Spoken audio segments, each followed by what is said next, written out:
Hello, I want to take a few minutes to show everyone how to do daily drops and daily deposits. We're having some trouble with that, and I just want to make sure everyone's clear on how to do it. If I go to the Dropbox and pull up Tools for Stores, you'll see there's a sheet in there called Cash Drawer Sheet. You should copy that to your computer that's closest to where you'll be doing drops, whether it's your cash drawer computer or more likely the one over your drop safe.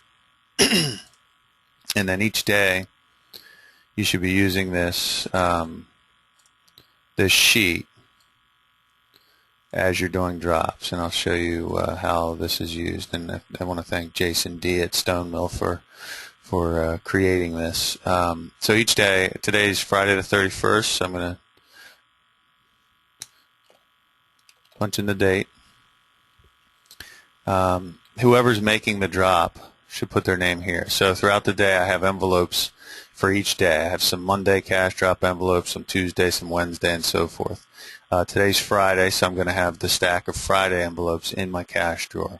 Each morning you should put the day's envelopes in the cash drawer and remove the other days so that you're not confusing anyone. So today I noticed that there's a few 20s built up in the drawer because I don't want to keep any appreciable amount of cash in my drawer. So I'm going to say, all right, I have a $100 bill, I have a $50 bill, and I have 10 20s that I need to drop. I'm just getting rid of those so we're not confusing the issue. These are ones I was playing with a minute ago. So I have 10 20s and 10 10s that I want to drop. So I fold those over, put them in the envelope, and drop it. There should be one line here for each envelope. So if I have two envelopes, maybe the other envelope I have 15 more 20s and 100 that I want to drop. Okay, so I fold those up, put them in the envelope. So each envelope you drop, you should do a line. That way when the manager's counting out the cash, he knows, hey, you know, this envelope should have 450, this one should have 400. You don't need to write this amount on the envelope or anything. The manager is just going to match up each envelope to each line on here as they're counting out the drop safe. So I'm dropping these in the drop safe throughout the day. At the end of the day, I come down here. Now these would normally be all zeros. You know, before I close out in Versa-Rent or anything, but it's almost closing time. There's no customers in the store, or it's just past closing time. I lock the door and I start counting out. So I have I'm putting how many of each item I have. So I have 15 nickels, and you can see here it's totaling up. That means 75 cents. You know, I just count out each thing just like I would if I was in Versa-Rent.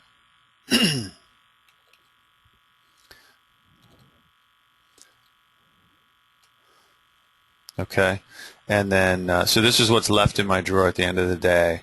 You know, I've dropped all the extra money that I think I need to, and you can see here it counts out and it says, all right, you have $333 left in your drawer. Now, before I do really anything else, what I'm going to do is print out the daily summary, and I can just look at it on the screen for Versa-Rent. I'm going to look at what Versa-Rent thinks my deposit should be. Hopefully the deposit should be $983.68. If it's different than that, then you're over or under.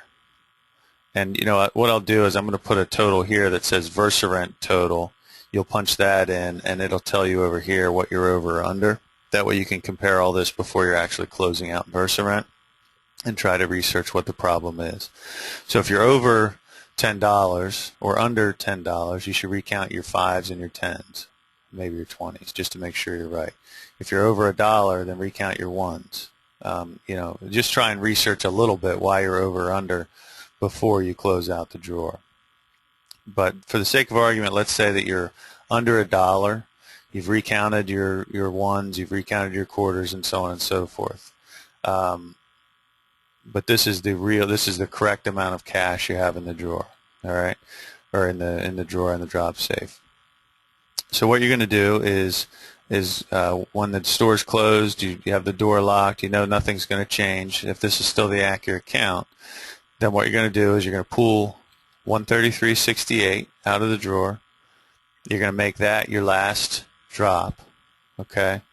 Now you don't need to list that up here because it's already telling you right here to pull the $133.68, okay?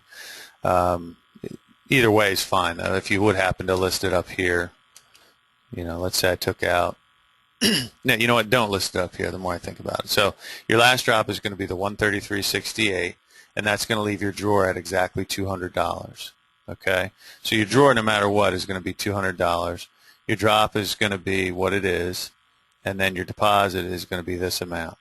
Now, when you close the drawer in Versa, it's going to come up and say, hey, you're a dollar under. And what you're going to do, because you've already researched that, is you're going to accept that and say, okay, I understand I'm a dollar under. And then it'll show us that your drawer was a dollar under.